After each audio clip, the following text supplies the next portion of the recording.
to slow down on that.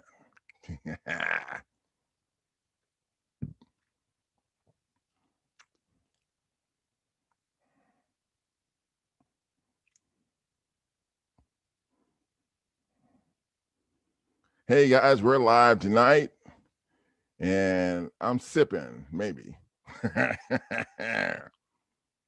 Hey, welcome tonight, Advocates for Justice, Foreclosure Defense, Paralegal School, because that's what we're teaching you, how to do the paralegal thing, like what we do up in here. So tonight we're going to talk about how to get back into court after the eviction process, after you've been kicked out. Yeah, that came up. That came up by one of the members, and I was like, "Damn, we need to get on this right now." So, because I got something for it. So, how to get back in your house after the eviction process? We're going to talk about that tonight. But before we get started on that, I want to make sure I remind you guys to click on those annoying ads, because that's how I get paid. Click on those annoying ads. That's how I get paid. And when YouTube pays me, I get to give you guys my product a lot cheaper. Cheap. You guys also need to subscribe. Subscribe to my channel. And you click the like button. That's one of the most important things, because when you click that like button, that lets the YouTube algorithms know that you guys find value in what I'm doing here. So the more people that click that like button, the more they're going to show my stuff to people that are struggling just like you. Okay, so now you see why that's so important. Click that like button. And also, if you find value in what we're doing, leave a comment. Great job, whatever. Leave a comment. Leave a comment. Click that like button. Make sure that YouTube knows that you're finding value in what we're doing. And almost the last thing, the thing before the last thing, you guys need to ring that bell. That way you get notification when it's time to rock and roll. Because as you can see, I don't have a regular schedule. I have to do this stuff when I can, in between phone calls and stuff. So, and in between putting out new stuff. So I want you guys to make sure that you're clicking, ringing the bell, leaving a comment, clicking the subscribe and clicking on the ads. I think that covers it all. Okay. Oh, there's one more thing. Please, whenever I post a video or a live stream like this, take and post it on your Facebook and share it with people. Okay. You need to share it with people. The attorneys from California got a little pissed off at me because of my eliminated property tax lawsuit package. I don't know if they were mad because the package blows up their scam and scheme and shows that people are getting ripped off, or if they're more mad about the fact that the package is only $500. Well, now the package has been reduced down to $300 for the end of the moratorium sale that's going on right now for a short amount of time. So if you're interested in that eliminating property tax lawsuit package, now will be the time to jump in there and grab that sucker. But let me stay focused. What I need you guys to do is to share my stuff on your Facebook page. Share my YouTube videos and my live stream. Share it on the YouTube page so other people can see it. Especially if you live in California, Georgia, Indiana. Okay, never mind. When they go through all of the, no, especially if you live in California, okay? Because I'm really pissing off the attorneys in California. Joey Nowak, what county in California? I don't know. I posted the paperwork, Joey. Actually, I got the paperwork from an investigator the first time around, and then the second paperwork was from the deputy or something for the bar association. But I ain't worried about them because I already sent them. I gave them an opportunity to join me on my radio show and discuss the issue live on the show. But they didn't want to do that because they didn't call or show up. So I don't really care what I need you guys to do is to make sure that you're sharing my stuff, especially on your Facebook pages, because the attorneys in California have got Facebook to block me from advertising on their platform. So I don't know. They haven't figured out that I don't sit down so easy. So I like to find a way to get shit done. So we're still advertising on there, and I'm keeping a track on my YouTube counter, and I still got a lot of people coming from Facebook to my stuff. So, and I think people are starting to see. Now you got to remember too that most people that are in foreclosure or even facing this property tax issue, they're not going to tell you that they're in foreclosure. But if they see something on your page that you're endorsing, that might help them make the decision to step up to the plate and do something before it's freaking too late. And that's why it's a good idea just to post to post my stuff on your page. And you don't have to admit to anything either. Hey, this guy's doing great work. Check him out if you need help, and post it. Or a friend sent this to me and I'm sending it. You can do some stuff. But make sure that you watch the videos, because when you click on those ads and I make money, you get better deals. That's how this shit goes. Okay. Hey, Ralph and Joy, welcome tonight. I just jumped in here out of the middle of nowhere because I can. And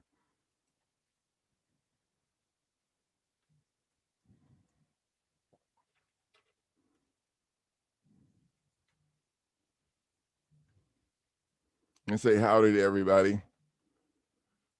So I got a few people watching now. You guys need to check in because I'm taking roll after a while. I need to know who's up in here and who's late. So people late gonna have to go run. I'm not saying nobody to the bench because that got to be a big problem. Anyway, so let's just get started. Tonight, we're going to talk about how you need to get back in your house after the eviction process or after you've been kicked out of your house or whatever. Okay. And we always know, and everything we do, okay, we're challenging jurisdiction at the gate. And this is what I tell people. People call me all the time. They want to talk about all of this stuff that happened. They want to talk about the servicer and what happened in 2008. I don't care about that stuff. I don't need to know any of that. All I need to know when you call me is if you need the judicial or non-judicial package, or if you need the eliminate property tax lawsuit package, because we don't address any of the stuff that you're talking about. We start at the gate. At the gate, it's the jurisdiction. Okay. Now, if you've been evicted from your house or they sold you shit and it hasn't been 15 years, yeah, I said 15 years, then you still got a chance to fight. I know it sounds crazy. Yep, it sounded crazy when I started doing this a while back, and people told me, "What? You're helping people save the house in foreclosure? Well, how are you going to do that? You're not an attorney." Blah, blah, blah, blah. You're damn right, I'm not no damn attorney. I don't ever want to be. I think I can kick their ass real easy. Anyway, let me stay focused. So if you've been kicked out of your house and you want to still fight, you need a document that you can file in eviction court. Okay, that's how you do this. You have to open up and I have had feedback from members of our Facebook page, and that's how I put this program together. So here's the deal: you have to open up the eviction process with my jurisdictional challenge with an affidavit. Yeah, and that document, we'll talk about it. It's actually included in the 2 lawsuit packages. I think I've also included it in the eliminate property tax lawsuit package. And time out. I need to give myself a thumbs up because I'm pretty sure I'm going to like what I'm talking about today. So that gives me, thank you. I need them thumbs up so that they will show my stuff to other people. And then we'll have even more people learn how to kick attorneys' asses. That's what we're doing up in here. So the jurisdictional challenge with an affidavit. I was going to show you that on my website, but I think what I'm going to do is just show you the document because I can. I'm the boss now because my boss is gone out of town. Let's see if we can pull that thing up here.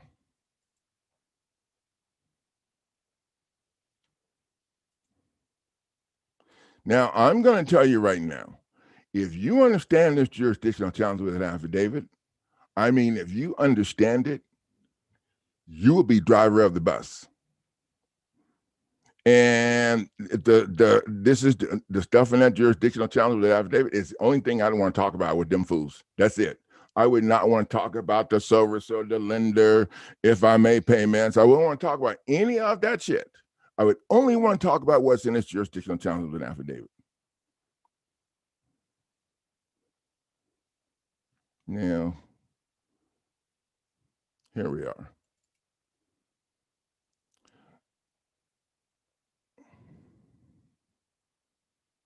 Now, I'm going to do a screen share, and then I'm just going to show you guys all the documents that come in that package. And then I'm going to open up a couple of them. I'm not going to open up all of them because everybody knows what the notice of default is, and everybody knows what a motion for summary judgment is. You should know. And then I have inventory reply to their nonsense.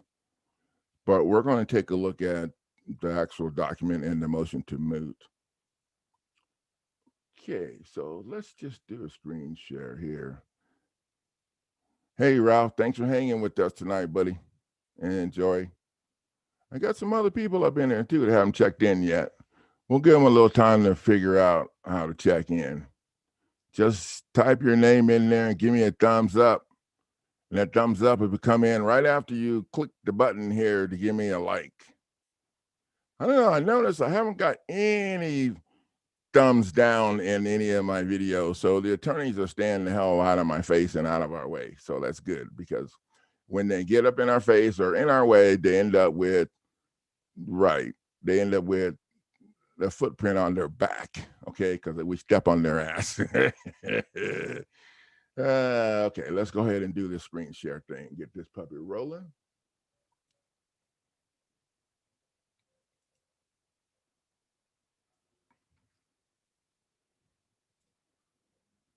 Okay, I'm sipping on juice, even though I was choking on it at the beginning of the thing. It's still juice, right?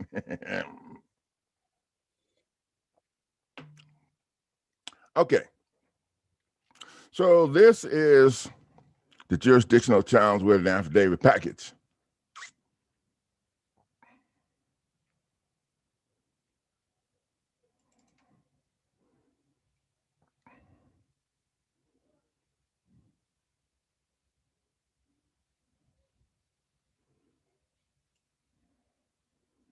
And this is what it looks like on the front page.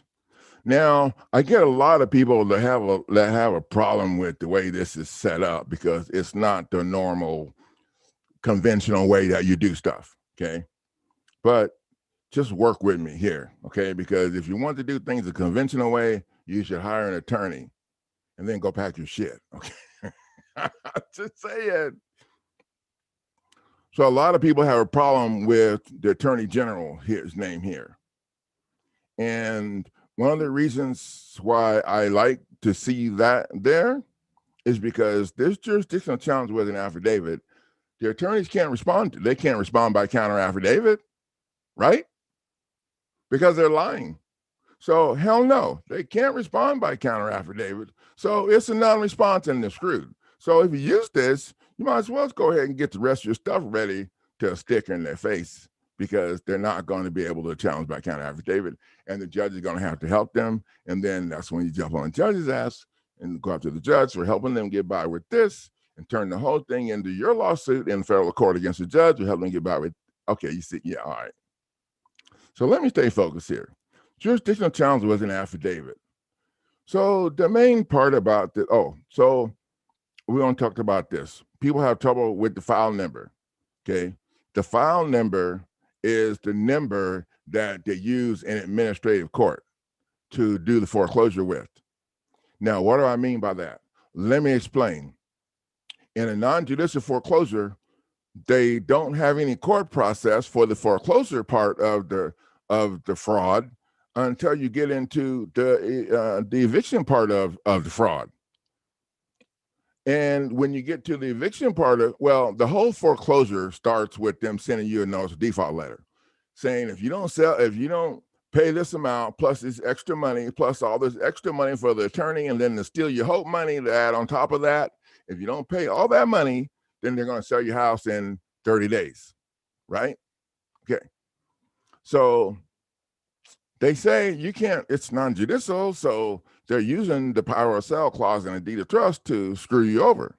And there's no court documents, there's no court proceedings. So, oh, wait a minute. How are they going to sell your house in 30 days on the sheriff's steps if they don't have shit in court? They don't have a file for you. How are they going to do that? Think about it. Think about it. How the hell are they going to do that if they don't already have a file for you? Because in order for the sheriff department to get involved, for all these other people to get involved, everybody do all this stuff, they have to have a file and they have to have a program and they have to have a whole bunch of shit going on because they're fucking lying to you. They are freaking lying to you.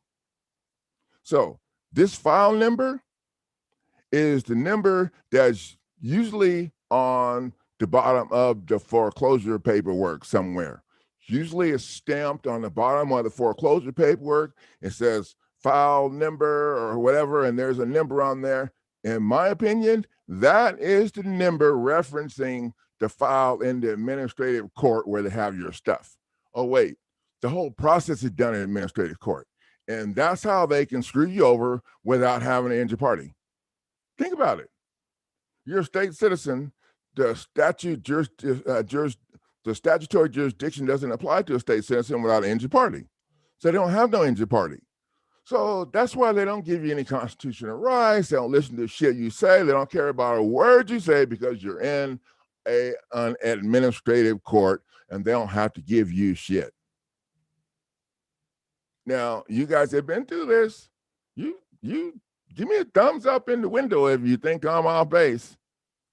So what I like to do is screw with them. Okay, that administrative file number is stamped on the bottom of the lawsuit that they served you, and there's a barcode down there underneath there.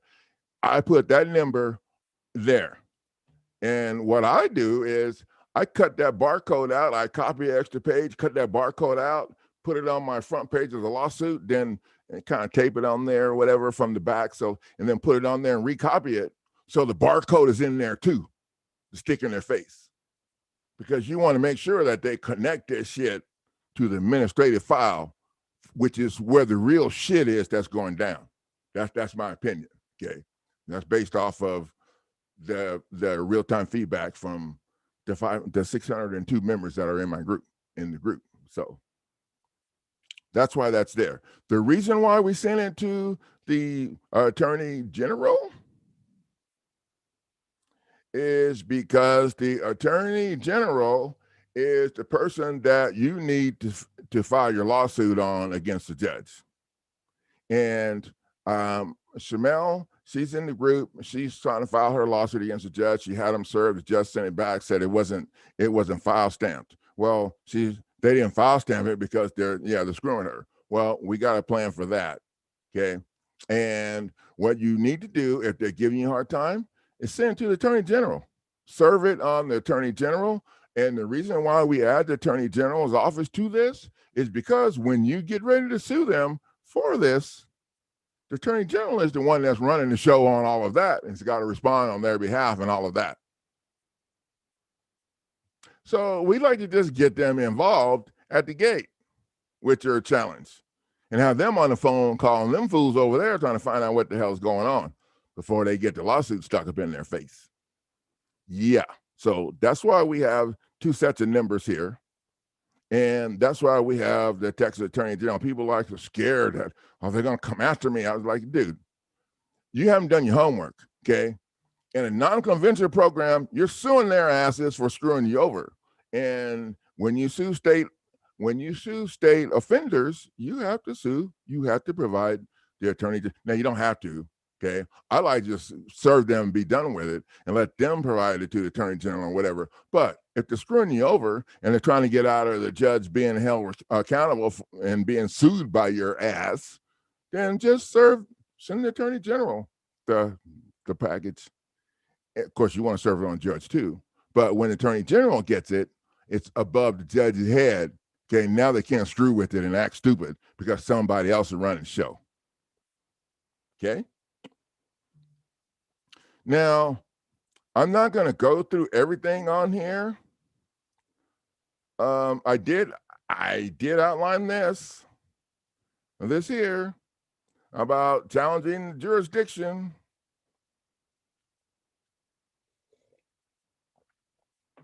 Because this is important.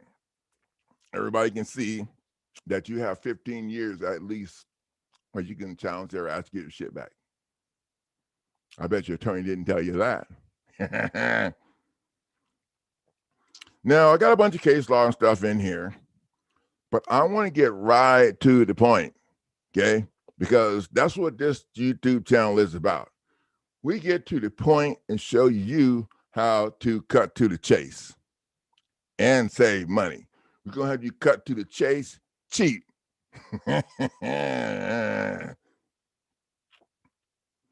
So, we got this case law and stuff here. And it talks about the jurisdiction and all that. But what we're going to get down to is the 6 things that are missing from the contract that they filed in court saying that you violated. And there's one other thing that we want to talk about in addition to the 6 things. And this is particularly the situation in judicial foreclosures. So we're going to scroll down here past some of the stuff. You guys, when you invest in this, you can check out all of the stuff there. We're going to just kind of scroll on down.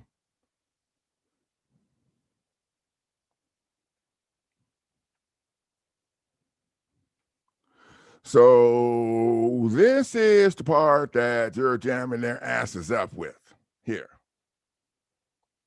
You are claiming that there's some things missing.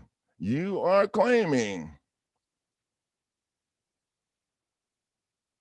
that the original contract was altered and stolen. And remember, it was altered after you left the table. They stamped pay to the order of on it. And the bank president signed it, turned it into like a check. They actually call it a security because the amount of money is really high, but it's, for people who don't understand that stuff, they turn it into a check and they process it through the Federal Reserve for the actual electronic credits that they're saying is the loan that you owe. But there's a problem with that too. And I'm going to touch on that, but that's for another video, okay? The problem is that when they process it to the Federal Reserve for the electronic credits, the Modern Money Mechanics publication states that they were given 9 times the amount that went into a demand deposit account, and then they wrote a check from that account one time for. So what the hell happened to the other 8 times the money? And the bank's like struggling. Are you kidding me right now? But under Modern Money Mechanics, that's what they said happened. So you're stating that the original contract was altered and stolen. And you're stating here that there was an addition to the agreement with the following items that are not showing on the contract filed in the case. And the first part of the missing agreement was the intent of the agreement was the original party who funded the alleged loan per bookkeeping entries is to be repaid the money. Okay, you're saying this is the first thing that's in the agreement that was missing. That's missing out of what they filed in court. Okay, the second thing that they're saying is missing is that the bank or the financial institution involved in the alleged loan agreed to follow GAAP. GAAP is the banking accounting principles. And they're the laws the bank's supposed to follow. So just in case you're not keeping up with me here, I'm going to help you with this, okay? In the first place, we're saying that the original contract was stolen and altered. Well, it was altered because they changed it after you left the table, and it is stolen because it's missing. It's somewhere. They didn't file original in court. They filed a damn copy. The copy's not the original. and you didn't sign the copy. So those of you, when they ask you, is that your signature? And you say, oh, yes. Okay, you just screwed yourself because that's not your signature. That's a copy of your signature. And you know what? At the end of the day, it's illegal for them to take a security and make a copy of it and file it in court to prove that there was a debt. That is counterfeiting because the security is the same as money. I like to keep things simple because I play football and I box, and not smart thing. Two people, people don't. Yeah, all right. So you're saying that the contract was stolen, it was altered, and that the bank agreed to follow the gap principles.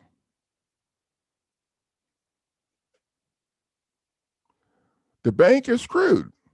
Well, excuse me, the attorneys are screwed. The bank's not involved at this point, but the attorneys are representing the banks supposedly. So we're going to go with this. They're going to have to produce the original contract to show that these things aren't on it. But here's the problem. The problem is the bank can't say that they didn't follow gap. Oh, wait, they didn't. So they're violating the law. They can't say they did follow gap because they didn't, and they screwed you over. And the paperwork, the signatures, and the paperwork trail proves this. So this is the problem. So the 6 missing things that you're saying is missing are the things that should have been in place the way the shit should have went down when the mortgage loan was signed in the first place. Okay, that's what's missing. And I preach this to people all the time, and people don't spend the time reading this and understanding this so they get it. They just put their name in a John Allen Doe, and that's it, I guess. Because I'll tell you right now, anytime I got to talk, I'd be talking about the fact that, wait a minute, the bank didn't follow gap. If they didn't follow the federal banking laws, then we got shit. The bank has shit for the program. We all got shit for the program. If the original loan contract was forged and stolen, you could say whatever you want with it because they don't have it. So you can say whatever you want, but now they have to come up with it. Oh, it gets better. And I usually don't share all this stuff, but you know what? I'm throwing it on the table today because I need you guys to understand what you need to understand the fire that you have and how to freaking use it. So the third thing you're saying is the lender or the financial institution involved in the alleged loan will purchase the promissory note from the borrower. You're saying the bank agreed to do that. That's what they should have done. They should have only charged you for the interest. They should have charged you for the whole entire loan that was generated with your signature. And if you think I'm crazy, let me ask you this. And this is how I hit them people. I hit these fools up in Facebook when they're attacking me. And I can tell it's attorneys because most people are like, damn, the attorney's like, oh, hell no. Yeah, dude, here's the deal. If several people own property and there was going to be a lien placed on that property, all of the owners that own that property would have to be present to sign the lien, right? Yep. So the fact that the bank accepted your signature on a freaking lien, the mortgage lien to your property, proves you own the property free and clear before the bank screwed you over. Bam. Think about it. I like to keep it simple. So on D, the borrower does not provide any money or the equivalent or credit, funds or capital or thing of value that the bank or the financial institution will use to give value to the check and a similar instrument. You're jamming them up with this.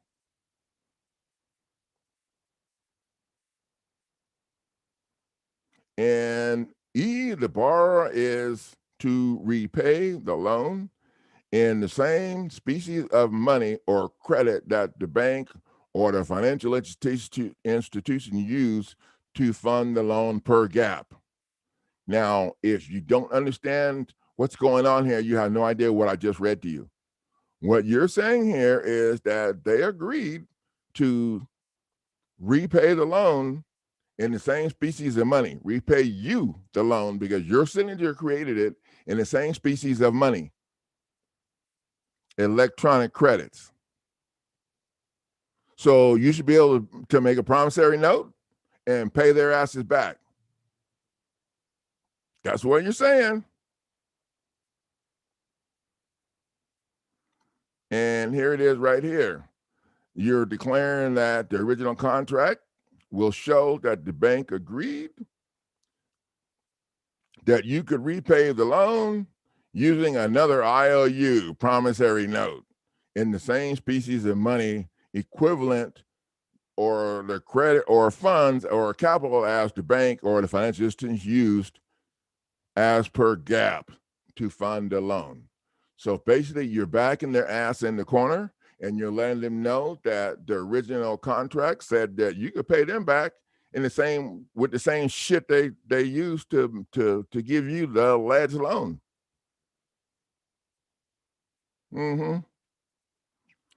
That's pretty powerful, but most people don't get it.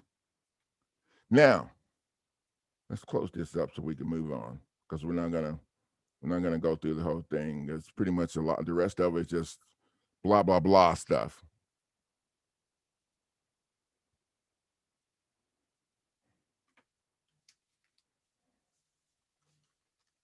Now, the jurisdictional challenge with an affidavit will blow their case up in their face. And it when you file it, it's going to be a problem for them because it addresses it addresses a lot of stuff they ain't trying to talk about. They're going to be like, how the hell that escalated really fast? And think about it. When you file that jurisdictional challenge with an affidavit, everything has to come to a stop. And what we're telling you how to do, once you get that filed, then you can take charge. You just move yourself out on the 50-yard line, and now you can run some passes and throw some shit downfield. And what I'm talking about is an injunction and a restraining order. You can file a restraining order and an injunction. Yep. And when the state court judge tries to dismiss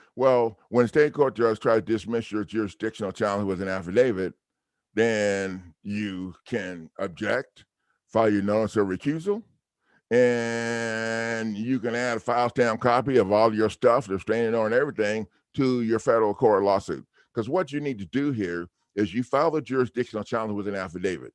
But you don't sit around and wait for the state court judge to come and answer to it, because if he figures that's what you're waiting for, he's going to deny it because he knows you don't know what the hell you're doing.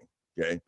So you file that, and then what we've been doing is moving the case, filing your lawsuit in federal court. And once you do that, you trump state court. And then you can move all of this bullshit over to federal court. Because remember, eviction court's immediate possession issue. And immediate possession cannot be determined if there's a title dispute. And that's what you do with your lawsuit. You create your title dispute in federal court, and then you use that to use everything in the federal court to control the lower court. That's pretty much in a nutshell. And the objection, the notice of recusal document that you have filed against the judge is all included in the magistrate judge reconsideration package. I've included in all three of the lawsuits packages, the judicial, non-judicial, and the limited property tax lawsuit, the two documents that I'm talking about, the jurisdictional challenge and but if you've been evicted already and you've been kicked out of your house and you're still ready to fight and you haven't given up, well, that $200 that you spend for the jurisdictional challenge with an affidavit and the $75 for the lawsuit against the judge will get you set. And what I'm going to do is put together a package for that. But when I put the package together, it'll be a little more than that because I'm going to add some stuff to it. So now you got a chance to grab this stuff up before it gets added into a package. Okay, you see where I'm going with that.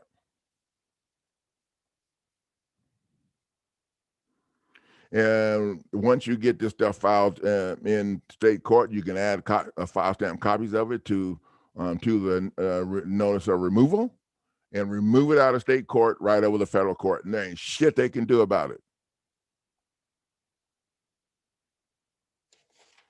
The next thing we're going to talk about is jurisdictional challenge with affidavit, and you can use that jurisdiction. What I would do is I would use that jurisdictional challenge with an affidavit as your response to their lawsuit. Say they just served you the non-judicial lawsuit or whatever. I would use the jurisdictional challenge with an affidavit as your response. Then remember, we don't answer to them fools, okay? We don't answer to them, because if you answer to them, you're on the conventional side of things, and you might as well pack your shit, okay? Because they structured that for them. It's not structured for us. So, but what we do is we respond, and you don't. If they serve you a bunch of shit, if you have some jurisdiction issues, you can respond challenging your jurisdiction before you have to even worry about any answer. And it's not until they get past your jurisdictional challenge or your jurisdiction that they have to worry about an answer. And if you use a jurisdictional challenge with an affidavit and you have questions about it that you talk to me in the group about, whatever, you need to make sure you call it jurisdictional challenge with an affidavit or the first letters of each other or whatever, because I have motions to challenge jurisdiction. And if you're talking about the jurisdiction challenge with an affidavit, it's to be used different than the motions to challenge jurisdiction. And then I cannot give you the right advice, and then you would think I was an attorney. Okay. So you need to be clear when you're talking to me about that you're actually talking about the jurisdictional challenge with an affidavit.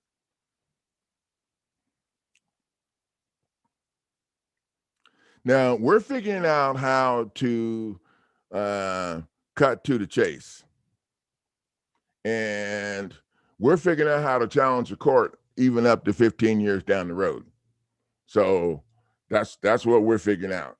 Jurisdiction can be challenged up to 15 years, and this document can get you back in the ball game even if it's more than 15 years, okay? And how that goes, I don't know. What I do know is we're kicking their butt with this now. And a lot of people ask me when they come, so how's it? Like, well, how's what you're doing working? Okay, because if what you're doing ain't working, then you got no reason not to take this shot, especially when you check out Google reviews and you check out my videos. You see how I roll. I don't be playing, and I don't kiss their ass at all. So, and yeah, they try to make me shut down a couple of times, but I'm still here.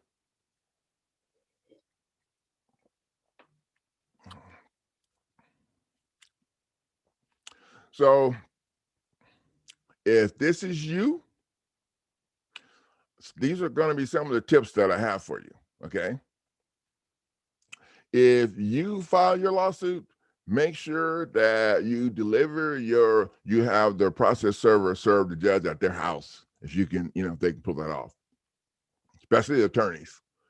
Love to serve the attorneys at their house. Now, this stuff we put together from feedback from our members in the group.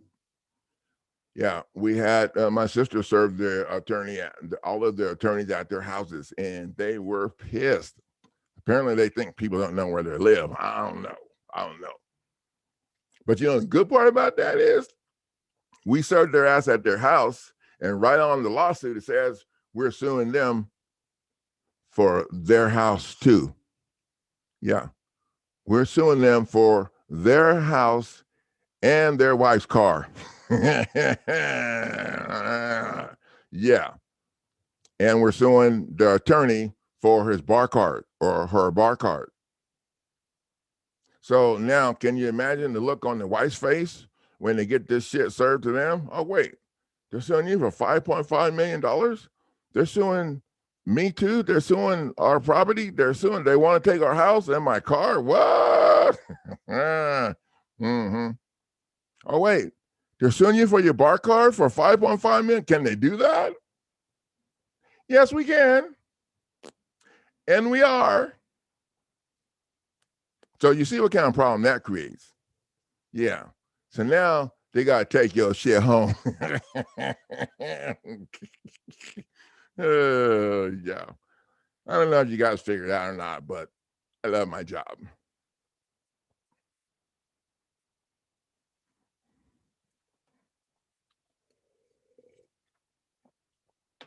And it's really interesting when they find out the Bar Association is getting sued too. What? They're suing the Bar Association? And they're trying to take my house? Damn, they want it all. Uh-huh. Sure do.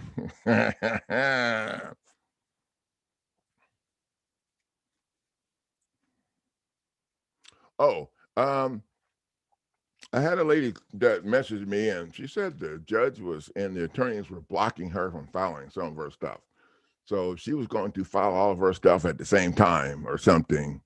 And that's really not a good idea because they're going to give you even more of a hard time about it and try to get out of filing it. Oh, hey, Kerry Jackson. Dylan Shea. All right. See, we got a few people here tonight. That's what I'm talking about. Pastor Pennington. You guys make sure you hit that like button because I'm working with YouTube, and if you don't hit the like button, they're going to tell me, and then I'm going to not take your. Okay, never mind. Never. YouTube don't tell me nothing. They tell me to shut up and make you guys click on those ads. Okay, that's not what they told me either. So let me stay focused. So the affidavit, the jurisdictional challenge with an affidavit is what you need to get yourself back in court. You have to challenge the court that made the last decision in your case. In most cases, it's the eviction court. You want to challenge their ass, open that door back up, and then when you get the door open, you want to hurry up and get your shit filed in federal court and move that shit over there.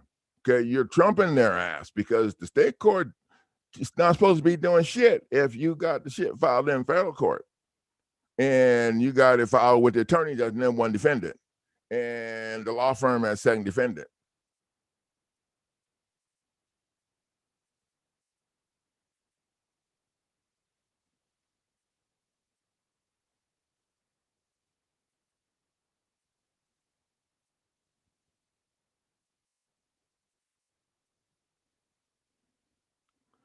So Pastor Pennington has a question, and I don't know if you guys can see it here. And this question on the lawsuit you're filing in federal or state. So the lawsuit package is designed to file in federal court. I'm working on a new package to file in state court. Now, I do have a lawsuit that I filed in state court that got the judge to terminate the case. That package I have $75. I think it's just a lawsuit and one other thing or something. It's not a whole package, but it's a package because everything's a package. Okay. That package is for people who are about to get evicted and shoved off the cliff to just go ahead and file it against the judge and go after them. So the regular packages are designed to file in federal court.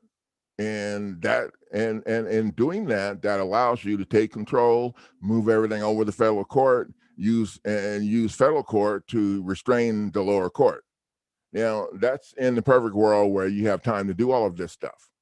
If you're about to get evicted and you don't have time to do all this stuff, then you just need to go for broke and stick the other lawsuit or whatever in the judge's face. Now, what you have in the package for the lawsuit is not the same thing as a $75 lawsuit. The $75 lawsuit goes after the judge and the attorneys for violating the Administrative Procedures Act of 1946, for violating the Foreign Agent Registration Act of 1938, and for violating the Fair Debt Collection Act practice. And I tried to keep it simple. And I think what makes that $75 document so powerful, and I keep saying $75 document, new people are going to be like, what? $75? Dude, it's badass. I got it at $75 because I'm in charge and I can do that. I like kicking attorneys' butts, and that's why I'm here. I want to make sure that my shit is low enough to where the people that I want to help can't afford to take the help. Well, the federal judge is taking his time. So, I don't know what to tell you about that. But if they're still trying to complete the process, if you're in a non-judicial, then you should have moved it already all out of the state court over to the other court. And you can still do the same thing with the paperwork, filing your motion to remove everything from state court over to federal court. If you got file stamp copies of your lawsuit filed in federal court, you should be sticking that in state court's face and challenging the jurisdiction. And if you file your jurisdictional challenge with an affidavit in state court and he ignored it, then it's time to just sue the judge. Because what we're doing is learn how to cut to the chase. Okay. We ain't got time for all that bullshit. If the judge is going to help them, then we need to go after the judge. That's how we roll. This day where when the judge helped them, the judge looked at you and laughed in your face and said, well, go ahead and file your appeal. Well, the hell with that shit, because the appeal ain't helping nobody. I don't see where appeal is helping anybody. All they do in appeal, if they do make a decision in your favor, is send your ass back for more abuse. So the hell with that. If, the state judge is still in your face and trying to move on your stuff, Pastor Pennington, then you need to just file a lawsuit against the state judge. And if you wanted to file your stuff in state court, you could. You could file your stuff in state court as a counterclaim in their case, which is what we did. But I didn't file the same documents you guys got in the package, but I don't think it makes any difference because they're both pretty badass. But you can file it as a counterclaim in their case and blow that shit all up and throw it right in their face. So I don't know what to tell you about the judge taking his own time. And yeah, they do that. But if the state court is not standing down, then you need to address that. And it doesn't matter what they're doing in federal court. If the state court ain't standing down, then you need to address that so they don't get the jump on you. I hope that makes sense.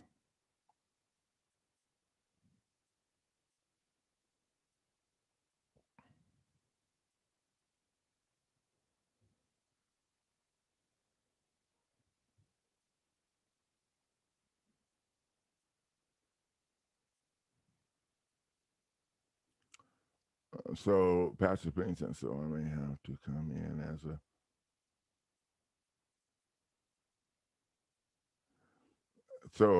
I don't as a third party intervener. If you're in state court, then you're the defendant, and you just add the judge to the list as a plaintiff to your state court shit. That's what you do. I'm not sure. I think that's what you're asking me. So if you're going to file in state court to attack them in state court in a case that you did not pay for, then you are the defendant. And you can add the judge's name to your paperwork as a plaintiff. That's what I do. They don't like it. They hate it, but they can't do a damn thing about it because that's what you're doing. If you file it, you can file a counterclaim and you can add people to it.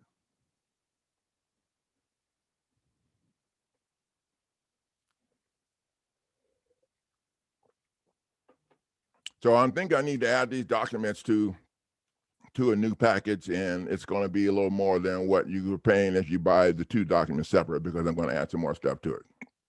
So now is the time to save and get what you need if you're still wanting to fight and you've been kicked out of your house. So, the attorneys tell you it's too late. Well, you know what? If you believe what attorneys tell you, then you're not going to fit in my program. That's pretty simple. You can tell. The best way to tell when an attorney's lying is to check and see if their mouth's moving. Or maybe I asked my neighbor that one day.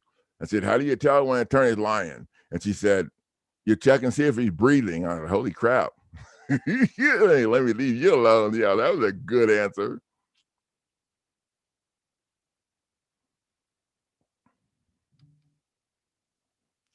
So, Pastor, you're from Florida, right? I think I remember when you enrolled in my online course. So here's the deal with that. So if the property is in the corporation name, then what the attorneys are going to try and do is they're going to try and say, well, no, you can't defend yourself. You have to hire an attorney because you're a corporation. And the court won't allow a corporation to go into court and represent themselves. But here's the problem. The problem is the attorneys are representing themselves too. And the attorneys are representing the law firm that they're affiliated with, which means their corporation is pro se, which is not allowed in court. So if the judge is going to jam you up, Pastor Pennington, oh, you're in Georgia, it could be the same situation, because if the property is under LLC or a corporation, then the attorneys are probably going to try and complain that you can't represent yourself because they need you to have an attorney so they can control you. And that's how they roll. So if they complain to the judge about that, then what you need to do is remind the judge that they're a corporation also, and they're illegally representing themselves, which they can't do because they're a party to the action, and they can't litigate a case they're a party to. They can't, yeah. So, and they can't represent the law firm that they're representing. So if the judge is going to let them go through, then they need to let you go through too. And if the judge don't let you go through, but let them go through, now you just set yourself up to sue the judge. Okay. That's what this is all about. People start telling me, oh, you need to hear my situation. No, I don't. I don't need to hear your situation. And the reason is because we're not using any of that. We don't use any of that situation. Okay. We're sticking with the jurisdiction and coming after them that way. And that's the only way you can do it, because the whole process that they've done with the foreclosure, with the mortgage and all that illegal shit, and the eviction process and all that, it's all fraud. So that's how you got to handle that. So I'm going to put a link to the jurisdictional challenge with it. Oh, wait, I want to show you guys one more document out of here. And this is really important.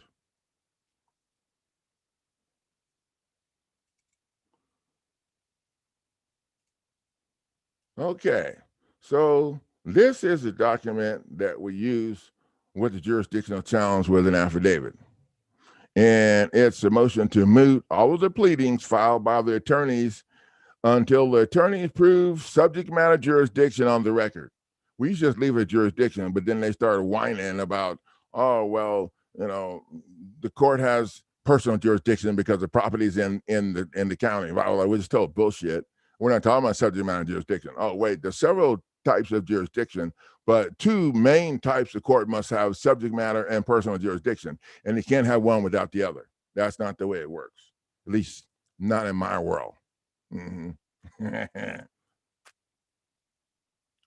So let me screen share so that I can show you guys this one more time.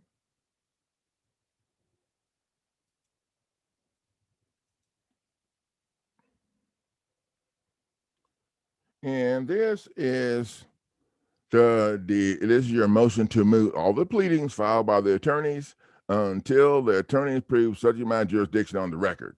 Now, this is where you file the same time when you file their jurisdictional challenge with an affidavit. You file both these two at the same time. And this is motion, they can't respond. And when I used this in the case where the judge dismissed, they had to, they can't respond. They actually asked for a continuance to respond. And I think they were hoping that we would wait and not respond to them. I don't know what they were hoping, but when they asked for a continuance, we went ahead and responded with our motion to strike their notice of appearance, because the attorney is a foreign agent, and the foreign agent must file their case in federal court. A foreign agent cannot file in state court. That's huge. That's like, that alone could be what you need to get your case dismissed or terminated or whatever, or an easy way to attack if you're already in the middle of this and you don't have the funding to get these fancy ass shit that we're throwing on the table. The attorneys cannot file in because the attorneys are considered a foreign agent. And that is why they always have to file an entry of appearance. So you move to strike their entry of appearance and it strikes all the shit that they filed. Bam.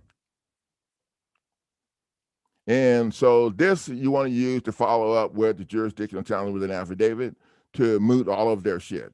And as soon as the judge ignores this, and now you're suing the judge for this and for ignoring your jurisdictional challenge with an affidavit.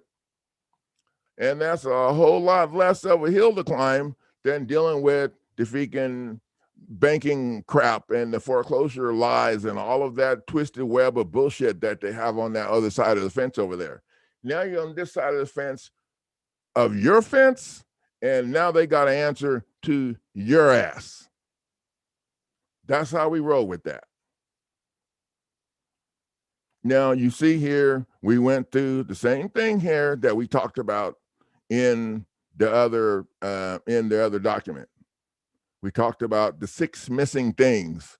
And the main thing that you want to talk about too, especially in a judicial foreclosure, is that the statute that they use for the judicial foreclosure is not a valid law because it does not contain the 3 elements that your state constitution mandates must be present for something to be a valid law.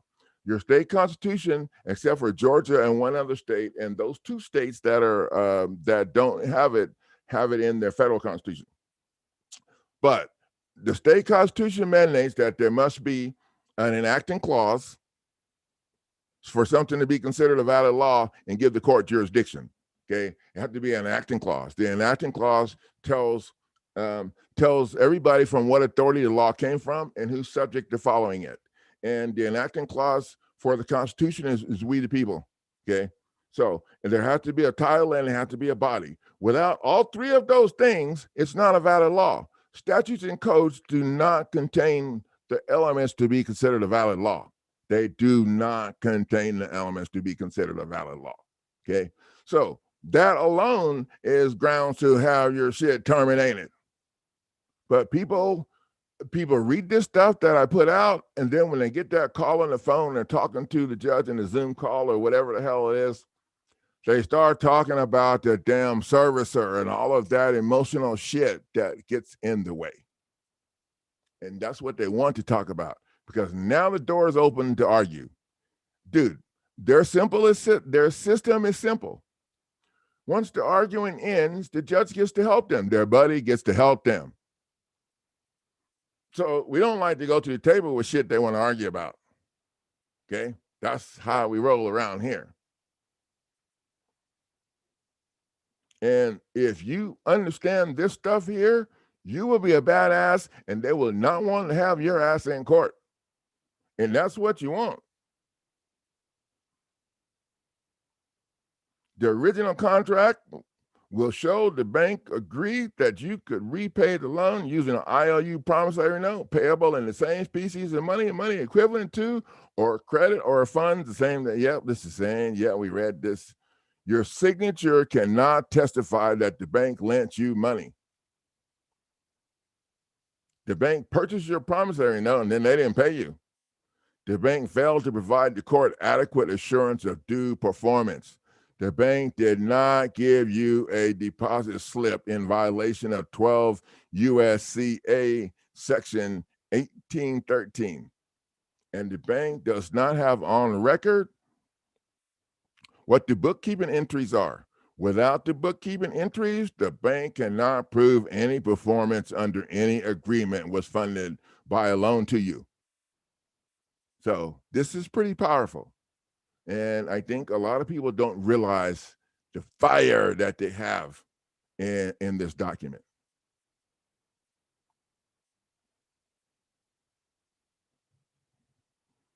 And, you know, here's a little more, the civil action and civil action, fraudulent civil action. And this civil action is fraud because attorneys are claiming the corporation has a right and privilege immunity in court.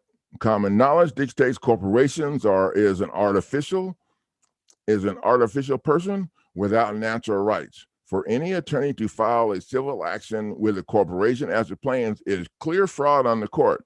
A corporation cannot sign a power of attorney or give an attorney any verbal instructions or actions. Therefore, no attorney can lawfully represent a corporation in court.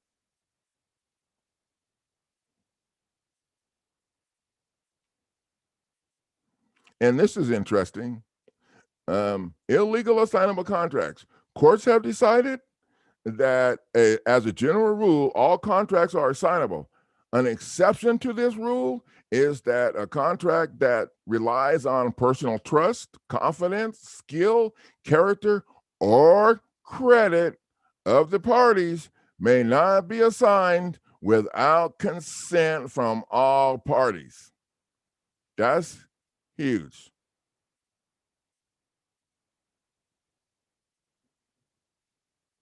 And then we just got some case law in there. I highlighted them because they don't like it when you do that. And I like to do shit they don't like. So I highlighted them anyway. Hearsay evidence, lack of jurisdiction over a state citizen. We address all of that. What subject matters? Oh, attorneys cannot testify. There must be two parties to provide the court with subject matter jurisdiction. There must be appearance and testimony of witnesses because you have a right to face, and we have none of that. Attorneys cannot represent themselves in a law firm. We just outlined all of that stuff in this. And there's no circumventing the rule. There's no circumventing the rule. You are not allowed to represent a corporation in court. The corporation cannot go into court pro se.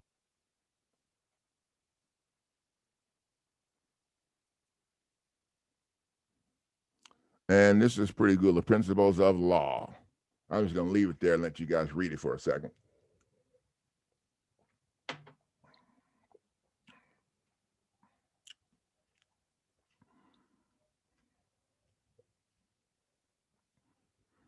And here's your conclusion. The attorney never filed an affidavit or produced a witness to provide the court with jurisdiction. The attorneys failed to argue the court's jurisdiction as it relates to my state citizenship. And as such, I am not subject to the court's statutory codes and statutes without an injured party. The elements needed to give the court jurisdiction are missing, and the court cannot take jurisdiction without accepting civil liability. The law firm was included in the counterclaim, so it is inappropriate for an agent affiliated with the corporation to represent the corporation or other attorneys in this court.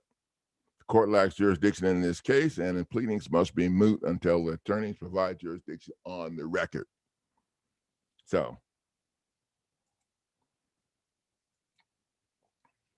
that's the fire there. Let me go ahead and stick a link to that fire. So this is going to be linked to the jurisdictional challenge with an affidavit until I put it in a different package. And when I put it in a different package, then it'll be a different link.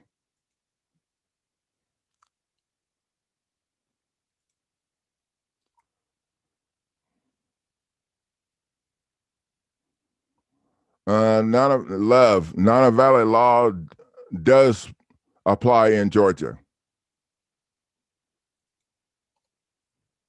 It applies in Georgia because of the federal constitution.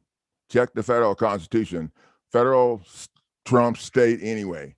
So this the Supreme Court ruled in Georgia that the elements must be present. Not the federal court, the Supreme Court. So yeah, that argument is valid, love, in Georgia. And you can take my word for it, or you can do your homework.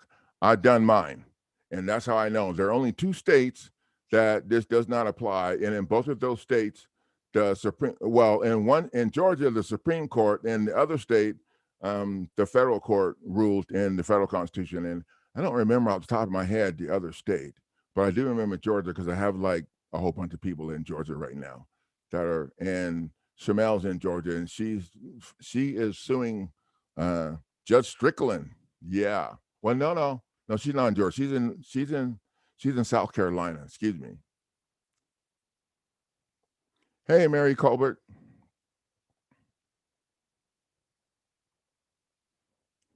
So the lawsuit packages are on sale still for an unbelievable $300, as well as the eliminate property tax lawsuit package. And today is 3/29/2021. That sale is for a limited time. And I'm thinking by the end of the month, the sale is going to be over. This is my end of the moratorium sale.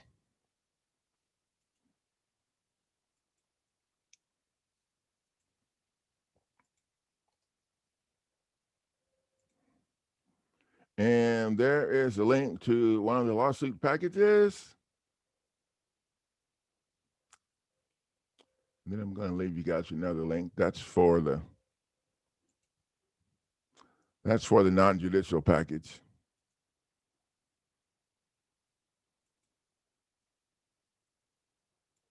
Here is a link to the judicial package.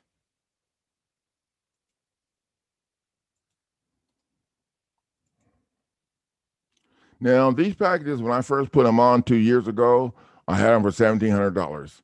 And then I started figuring out nobody could afford the damn things and shit because people were struggling. So I had them at $850. And then when the pandemic started, people were struggling again. So I had to lower them again. And I hope the pandemic ends, because if I have to keep lowering them down, I'm going to have to give them away free. Hey, but you know what? If YouTube is hooking me up, I don't have a problem with that. Okay. So you guys make sure you click on those ads and make sure that you like what I'm doing. Click the like button if you respect what I'm doing here. So YouTube will know that my shit's fire, and that they need to put my stuff in the algorithm so other people can see it.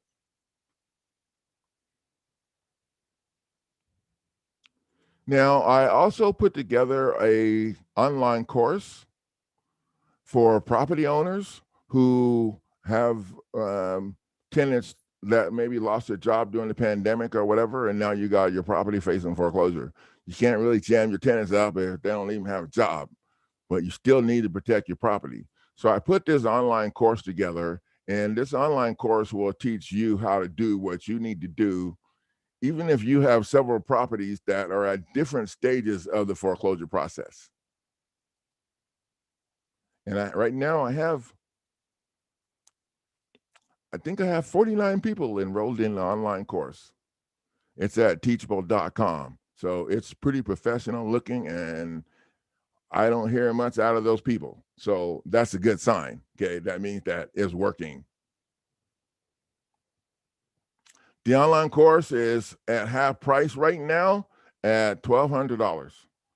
And at some point, that's going to change also. But right now, we're leaving it right there because I want people to see the options that they have, and to have opportunity to take advantage of them.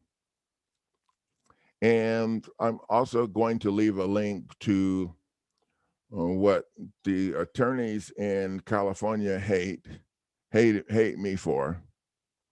Well, this is one of the things they probably hate me for. And this is our eliminate property tax lawsuit package.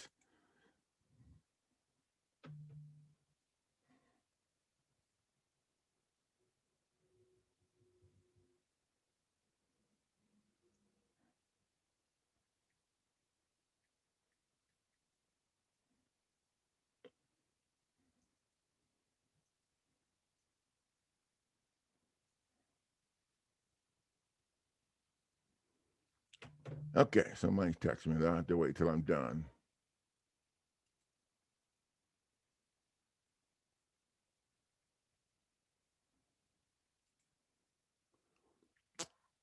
Okay. And last but not least, oh, wait. I need to give you guys this. This is the $75 lawsuit that caused some problems. I'm really proud of this.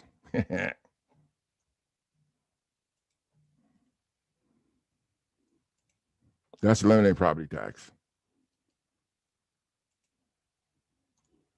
That's the one that caused some problems. Judge didn't like that one very much. Had to go sit the hell down and get out of our face.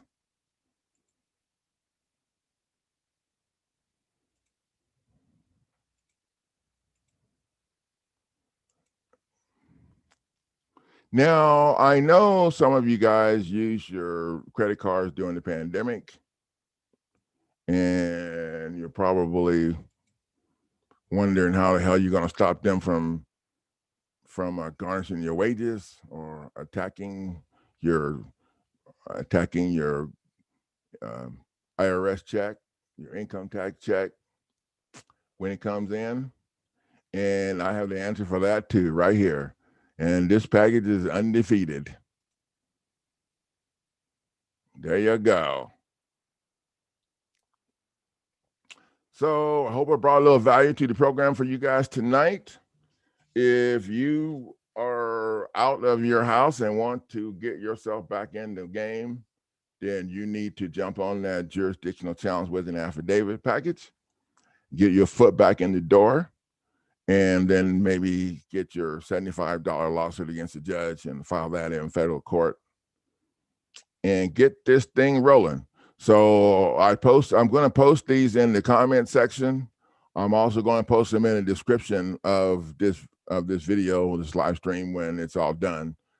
I want you guys to please share this stream with people, share it on your Facebook so people can just happen to see it. They're actually blocking me from advertising on Facebook, and that's all right because I can figure out other ways to get shit done. So if you guys will share this with everybody, that'd be great. And then that will allow people that are facing this that don't want to say anything about it or too embarrassed to bring it up to see that they have an option. Then they can just come on over and hit me up and get rolling. So that's about all I have for you guys tonight. I will see you guys in the next video. You guys get something done. It's time to step up. We're providing what you need at an affordable price. So click on those links and get what you need to get this sucker rolling.